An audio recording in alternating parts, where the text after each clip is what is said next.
Welcome to the Lead at Work podcast, where every episode is about learning how to develop our skills as leaders in our workplace and keep a healthy work-life balance. Here are your hosts, Shawn Franco and Tim Joyce. Well, you're back, we're back. It's time to lead at work. And we're going to talk again about why leading at work is the only way you want to go to work. So TJ, tell us a little bit about what we're going to talk about in this podcast. Well, first off, we've had nobody request a refund. All right. Right. So I'm feeling good. No money back. So I guess the first one flew okay. You can still take your wife out to dinner. I still can take Diane out to dinner. It would be great.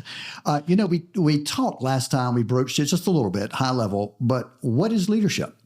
And there's probably about 8 million definitions of what leadership is and 4,500 books printed every month about it. Yeah. It's a lot of things to a lot of people. I had a very dear mentor in my life that would say, now, Timmy, whenever she said Timmy, I knew she was getting ready to come upside my head. Okay. And she goes, Timmy, here's a nugget for you. I went, okay. She goes, leadership is situational. There's times that you've got to be really firm and very much, okay, we got to do this. There's times, not that happen many in our career, but we would have it where it's crisis. In the YMCA, unfortunately, there could be some crisis, right? There's other times where it takes a very warm, nurturing, let's walk in this, takes time in that. Each one of them has an element of space and grace on that one. But I remember she would used to say that to me, that leadership is situational. That's just one. But one of the things that I gravitated to along with that is its influence. Okay, a lot of people start putting out characteristics of leadership. Of it's having a strategic plan, it's having a vision, it's being able to multitask, running great, those things. But influence, the ability to have an influence upon somebody, to go to a place, to see themselves more, to achieve something they never thought possible, in many ways is what leadership is. But what it begs, Shawn, is what's influence. Yeah. And for that, I would love just, off the top for you, we talk leadership, but when you're talking influence and how you show up around a person, what is influence to you? Right. Yeah. A few thoughts. First of all, in all of this, again, we're saying leadership's not a title. Bingo. Yeah. And that's not what leadership is. We've all been around people with titles who aren't leaders. Can I get an amen for that one, TJ? Maybe we can talk about the quality of leaders. Yes, at some point. Right. I've got a few favorite definitions. Obviously, John Maxwell's leadership is influence. I love the idea that leadership is someone who has a preferred vision of the future for a group of people.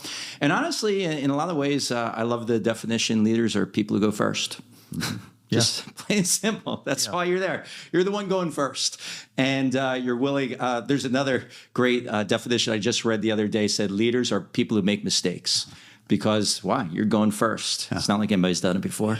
We have a great story. One of our YMCA retreat centers in the mountains of North Carolina, it's known as Blue Ridge Assembly. And in the founding of it, the leader, as he was trying to find a place to start this conference center, literally climbed up a tree and goes, Eureka, we are here, and comes down and kind of turns in a different direction, says, let's go right there. So when you say that of going first, many times the leader's the one to say, yeah, here we go, wrong way, let's turn. Yeah. And think about that from a humility standpoint. Anybody that thinks they're in charge or is doing something to be able to say, whoa, wait a minute, I think I got this wrong. Yeah. And to turn and to do it. Yeah. That takes a lot of vulnerability. Another word of leadership, humility. Yeah. All of these all come in together. Yeah. So get back to your question, make sure I answered it. I think what influence is it is relationship that leads to betterment, right? Because, we could go back to Contagion if we wanted to dig that back up and talk about there are some influences that don't make us better. But in the end, I think we're talking about relationship. And again, that's where leadership's not a title. And it leads, I'm a big fan of the preferred vision of the future. I have a sense of relationship. I'll put together this way. I have a sense of, I've got a relationship in which I'm willing to go first because I have a vision of something that's better. And that's where I think we can do that, whether we have titles or particular budget assignments and things like that. I think when we have relationship, when we have a vision of something better and we're willing to go first, we can make the world a really better place, and we can make our workplace a better place. I would love to come back on that for a second. Let me wrap around yours. Yeah. So I love the vision piece. I think that's a key component of leadership, whether you got letters after your name or you're in the mass. Right? Yeah. It's that. For me, I work from keeping it simple with same letters. I think it's called alliteration. I might be wrong in that. You are. So I believe in the 3 C's. All right. So to me, leadership, first and foremost, is character. If you want to know your character, I think they say your character is how you drive when you're in the car by yourself. So there's your character. All right. And following that. I have to go. Yeah, I'm not spend some time improving my life. But the character of somebody, because that is an influence that makes somebody want to follow. Yeah. What's the old statement? If you're a leader out leading and nobody's following, you're just taking a walk. That's right. I think it's what I've heard. All right. Good. The second C that goes with it is credibility. People want to know that you've been down this road a little bit. Nothing personal to anybody that's a pilot listening to this, but I love a little bit of gray hair on the temples with my pilots. Okay. Yeah. I'm sorry. I'm just old school on that. But the third piece, which is around the relationship piece you talk about, is compassion. There's an old statement that goes, people don't care what you know until they know that you care. Yeah, and you know that you care about them. And so when you're within that relationship piece and you're painting that vision for a future, number one, what does it mean to them? But do they know that you care about them to take this journey with them, to go first? Yeah. Right? To lead into it. And so I love your statement of that relationship with them, of going first, of painting a vision for it, that, Shawn, to be honest, your character is such that those of us, we want to be with you. I would say you have gray in your temple, but you have no hair on your temple. So it's try to keep people guessing. Exactly. So you look like you're 38, but we still follow anyway because of your leadership. But then that compassion. Yeah, I love that. Compassion is just so strong. And for me, I believe that's just been a hallmark of great leaders. Yeah. Wherever they really are well said. in the chain. Yeah. Well, we're going to wrap up this podcast in a minute. Maybe I'll share one story. Maybe you share one story so you guys can get to know us better. So one of my joys in life is my son is adopted from Ethiopia. And that led to creating a nonprofit called Project Hope that has now, for 10 years, created free medical care for over 25,000 people in a former leprosy village made up of only Muslims on the edge of the desert in a third world nation that is very much not like anything I grew up with.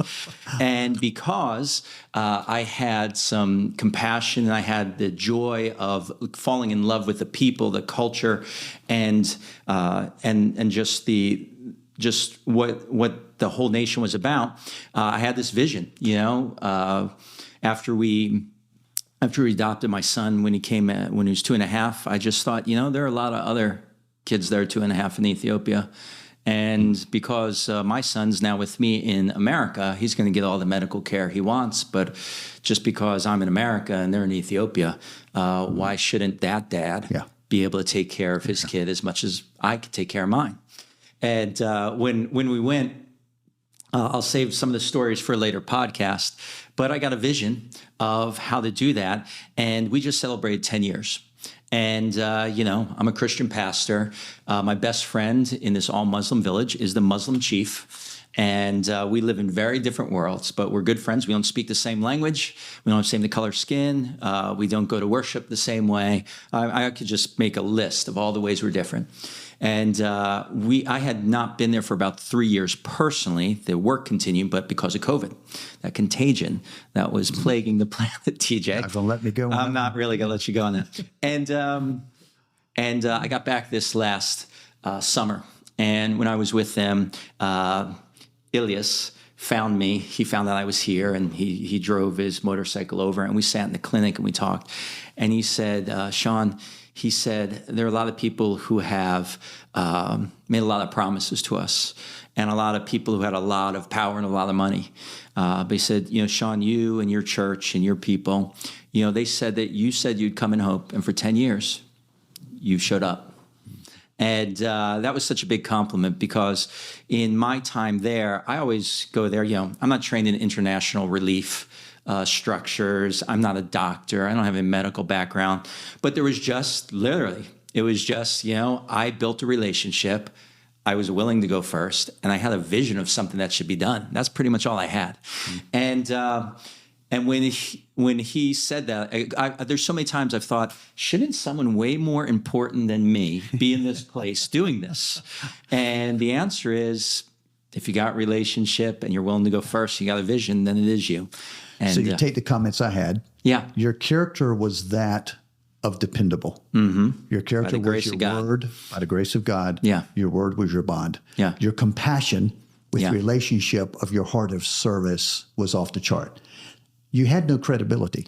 You just said that yourself. Yeah. So it's not that you got to have all three to have influence. Yeah. If you have all three, it's an amazing thing. But your two were so strong in terms of your character, of who God has you to be, and your compassion of love and service for others has made this become a reality. Yeah.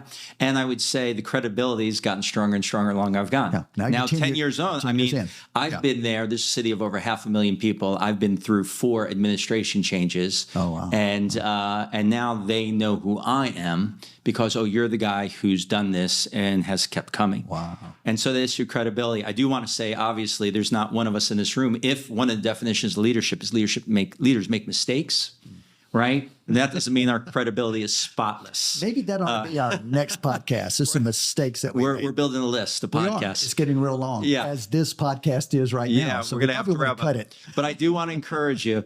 I think what you've shared is just so good. The character, the credibility, the compassion. And let's just say, and let's invite you to have a day one, right? Maybe you haven't had the best track record to this point. But I'm letting you know, even in my experience when I didn't have any of the right qualifications, but I started to show up with a heart to do the right thing. You know what? Even if you've been a few years at work and you think everybody's boxed you in and labeled you, please don't live by that. That's not only miserable for you and for them, but there's so much more that can come out of your life. And so maybe just kind of finishing up with this invitation to say, make it day one and decide here I'm going to start to build the right elements of a leader. And I'm telling you what, you're going to be happy you did. I had a good friend of mine. I think he just said it yesterday that you're a product of your past, but you're not a prisoner of it. That was a really wise person. That was a very wise person. And in leadership, of course, I stole it from someone else. Most great thoughts are taken from somebody else. All of mine are. But that's one of the great truths of leadership. It is a trial and error.